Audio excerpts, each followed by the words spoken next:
ហើយតាក់ទងជាមួយជាយុវជនហើយនិងអ្នកប្រើប្រាស់នៅក្នុងនេះទី1គ្រប់ស្នើសុំបងប្អូនទាំងអស់គ្នាកុំលុបលុនទី1កុំលុបលុនពេលដែលបងប្អូនទាំងអស់គ្នាប្រើប្រាស់បច្ចេកវិទ្យា digital ជិះមិនផុតទេយើងនឹងមានជនទុច្ចរិតមួយចំនួនដែលគាត់ប្រើប្រាស់ឆ្លៀតឱកាសហ្នឹងដើម្បីកេងចំណេញផលប្រយោជន៍អញ្ចឹងទី1កុំលុបលុនទី2មើលឲ្យច្បាស់មុននឹងយើងចាប់ផ្ដើមប្រើប្រាស់សេវាកម្មឬក៏ចុចទៅលើ link ណាមួយហើយទី3សូមប្រើប្រាស់ប្រព័ន្ធសង្គមឬក៏ប្រព័ន្ធអ៊ីនធឺណិតហ្នឹង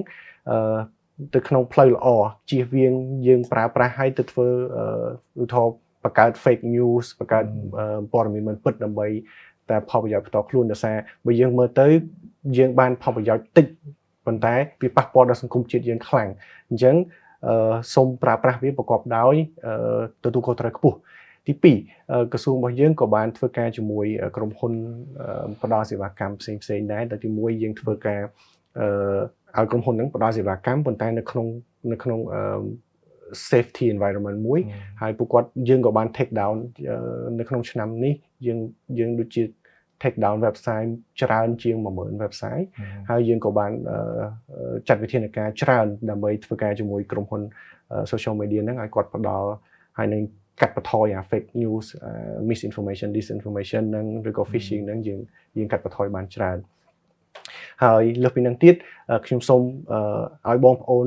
ដែលគាត់យល់ដឹងស្រាប់ឧទាហរណ៍ថាគាត់បានទទួលវីដេអូអប់រំខ្លី poster ឬក៏ social media ទាំងអស់ហ្នឹងសូមបងប្អូនយើងជួយណែនាំឬក៏ផ្សព្វផ្សាយបន្ថែមទៅអ្នកជំនាញខ្លួនរបស់យើងទៅគ្រួសារទៅយុវជនជំនាន់ក្រោយឬក៏ជាម្ដាយឪពុករបស់យើងដែលពួកគាត់មាន access តិចតួចទៅក្នុង social media ហ្នឹងឲ្យពួកគាត់ aware ទាំងអស់គ្នាផងជាពិសេសម៉ាក់ប៉ារបស់យើងពេលខ្លះគាត់មានថវិកាគាត់មានលុយដាក់នៅក្នុងធនាគារហើយគាត់អត់បានស្វែងយល់ឬក៏គាត់ខ្វះខាតបន្តិចតួចក្នុងការចំណេះដឹងពេលកុំចុច link កុំអីហ្នឹងគេបោកប្រាស់ទៅវាអាចប៉ះពាល់ដល់សង្គមគ្រួសាររបស់យើងអញ្ចឹងជួយផ្សព្វផ្សាយបន្តទៀតធ្វើម៉េចឲ្យអ្នកទាំងអស់គ្នាឬក៏ប្រជាជនយើងទាំងអស់គ្នានៅក្នុងប្រទេសយើងបានយល់ដឹងហើយចេះការពារខ្លួនទាំងអស់គ្នាបាទ